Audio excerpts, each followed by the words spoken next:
Video में हम लोग सॉल्व करेंगे एनसीईआरटी के एक्सरसाइज 5.5 का क्वेश्चन नंबर 12।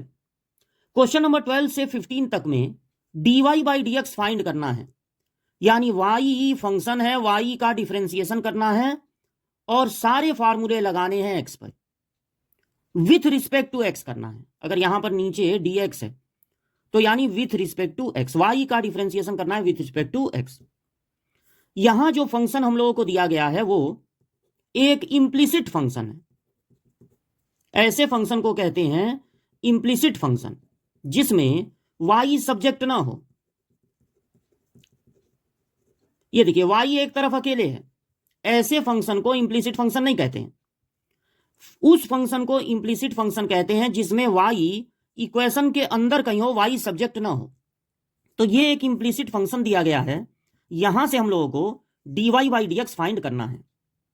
जितने भी वेरिएबल होते हैं x, y, z, u, v, t, theta, phi, calculus की बुक जो है वो इन सबको वेरिएबल मानती है बिना कहे।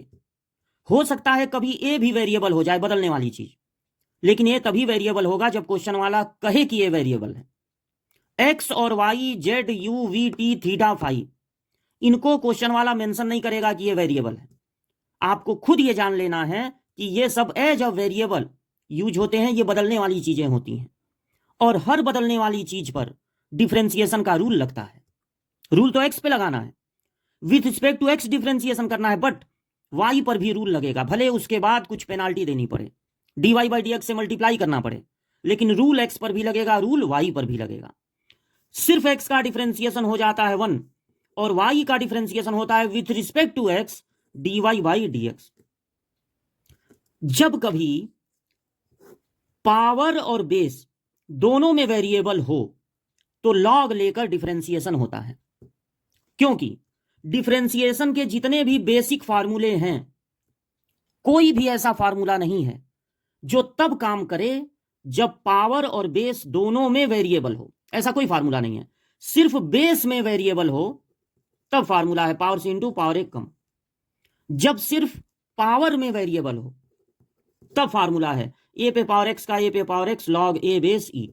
लेकिन x to the power x, y to the power y, x to the power y, y to the power x, इनके लिए डिफरेंशिएशन में कोई भी फार्मूला नहीं है। तो ऐसे फंक्शन का डिफरेंशिएशन लॉग लेकर होता है। अगर हम इस इक्वेशन में लॉग लेना चाहें तो एक लॉग लेना होगा लेफ्ट साइड में, एक लॉग लेना होगा राइट साइड में। अब लॉग के साथ दो फंक्शन प्लस के रूप में हो या माइनस के रूप में, तो लॉग का कोई भी फार्मूला नहीं है, लॉग का कोई भी रूल नहीं है जो हम यहां पर लगा सकें। इसलिए लॉग लेके तो डिफरेंशिएट करना है, लेकिन लॉग तुरंत नहीं ले सकते हैं, तुरंत लेने पर हाथ वहीं रुक जाएगा, आगे क्वेश्चन बढ़ेगा ही नहीं। तो अगर ये फंक्शन, ये पहला वाला लॉग लेके लगाने वाला है, तो हम इसको अलग से लेकर कोई फंक्शन मान लेंगे। अब एक्स और वाई तो मान नहीं सकते हैं, तो एक फंक्शन मान ले रहे हैं टी, और तुरंत दोनों साइड में ले रहे हैं लॉग। अब लॉग का एक रूल यहां पर काम आएगा, लॉग की एक प्रॉपर्टी काम आएगी कि लॉग के साथ नंबर पे कोई पावर हो तो उस पावर से हो जाता है लॉग में मल्टीप्लाई। तो लॉग के साथ नंबर पे अगर पावर है तो पावर से हो जाएगा लॉग में मल्टीप्लाई, तब ये हो जाएगा y log x और इसके बीच में क्या रहेगा, मल्टीप्लाई। अब हम डिफरेंशिएशन करेंगे विथ रिस्पेक्ट टू x, लेकिन यहां पर x के अलावा दो और वेरिएबल हैं, y भी वेरिएबल है और t भी वेरिएबल है। इसको कोई वेरिएबल ही मानना पड़ेगा, क्योंकि ये खुद एक वेरिएबल है। तो वेरिएबल कांस्टेंट के इक्वल थोड़ी ना होगा, वेरिएबल एक वेरिएबल के इक्वल होगा। तो यहां पे x पर भी रूल लगेगा, y पे भी रूल लगेगा, t पे भी रूल लगेगा। जब x पे रूल लगेगा कोई पेनाल्टी नहीं देना पड़ेगा, y और t पे लगेगा तो y पे लगाने के बाद पेनाल्टी देना पड़ेगा, dy बाई डी एक्स से मल्टीप्लाई करना पड़ेगा। t पे लगेगा तो फिर पेनाल्टी देना पड़ेगा, dt बाई डी एक्स से करना पड़ेगा मल्टीप्लाई। तो log t का डिफरेंशिएशन होगा 1 by T dt by d x. Log x का होता है 1 बाई एक्स, लेकिन फिर लॉग छुपा लीजिए तो बचेगा t का डिफरेंशिएशन हो जाएगा dt बाई डी एक्स। यहां पे दो वेरिएबल x और log x दोनों वेरिएबल इनका मल्टीप्लाई है तो डिफरेंशिएशन का इनटू रूल लगाना पड़ेगा, product rule. First differentiation of second plus second differentiation of first. तो जब सेकंड का डिफरेंशिएशन होगा तो log x का 1/x और y का डिफरेंशिएशन होगा तो dy/dx। y का डिफरेंशिएशन क्या होगा? dy/dx। अब t को इधर ट्रांसफर करेंगे, यहां पर लिख देंगे y/x, यहां पर हो गया log x dy/dx और t की जगह वापस लिख देंगे x to the power y।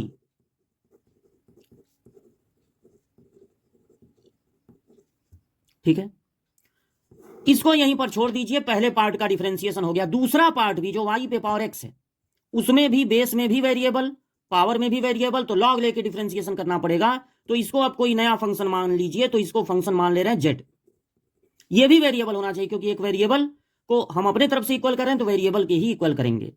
अब यहां पर दोनों साइड में ले लीजिए लॉग और इस फार्मूले से पावर से हो जाएगा लॉग में multiply, x multiply log y। अब करते हैं differentiation with respect to x, लेकिन फिर यहां पर दो और वेरिएबल हैं z और log y, उन पर भी डिफरेंशिएशन का रूल लगेगा। हर वेरिएबल पे लगता है, बदलने वाली चीज पे।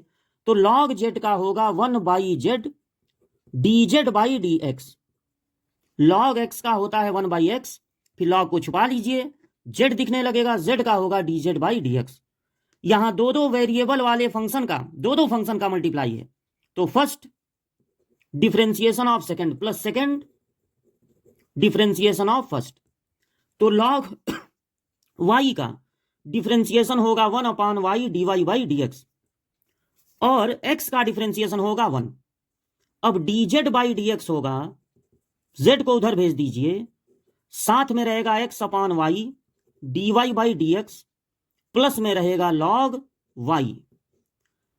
z की जगह फिर से लिख देंगे y to the power x और इसको नोट कर देंगे। दूसरे पार्ट का भी डिफरेंशिएशन हो गया। अब बचा ये 1, इसको अलग से लेके डिफरेंशिएशन करने की जरूरत नहीं है क्योंकि 1 का डिफरेंशिएशन log लेके नहीं होगा, ये तो कांस्टेंट है।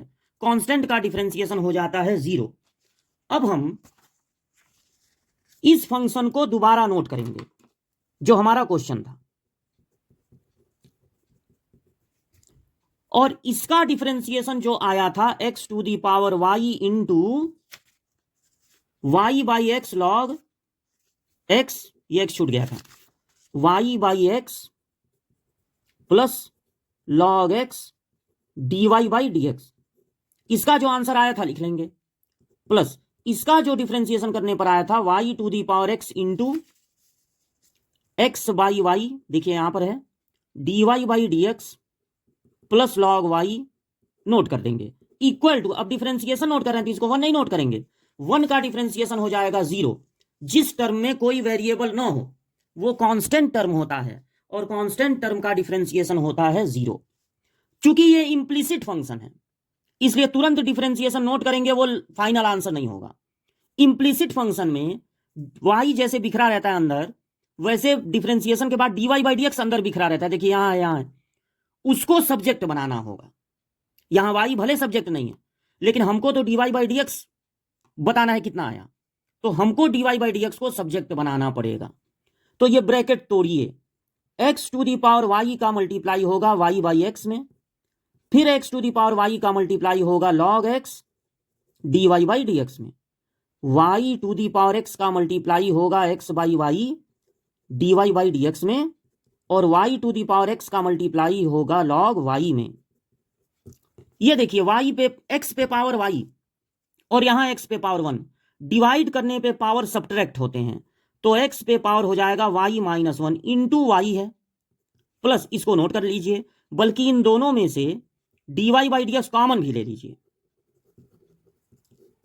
तो यहां पर बचेगा x पे power y log x, plus यहां पे देखिए y पे पावर x है, y पे पावर 1 है, डिवाइड करने पर पावर सब्ट्रैक्ट होते हैं, और प्लस है y to the power x log y।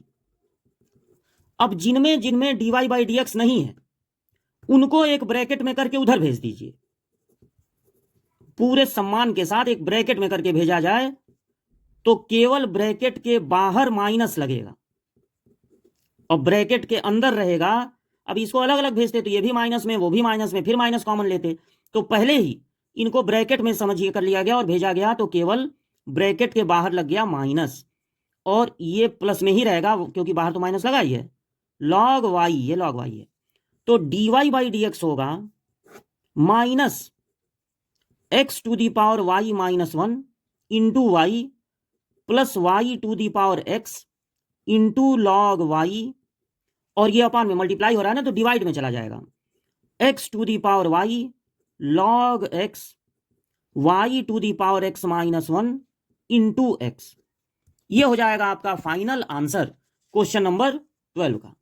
तो पहला पेज ये था, पहले फंक्शन को t माने डिफरेंशिएट कर दिए, दूसरे फंक्शन को z माने फिर लॉग लेके डिफरेंशिएट कर दिए, दोनों फिर क्वेश्चन को नोट किए, इनका डिफरेंशिएशन लिख दिया और 1 का डिफरेंशिएशन 0, ब्रैकेट ओपन किए, dy बाई डी एक्स में से dy बाई डी एक्स को कॉमन लिए, जिनमें नहीं है dy बाई डी एक्स दूसरे तरफ ट्रांसफर कर दिए, तब dy बाई डी एक्स की वैल्यू आ गई।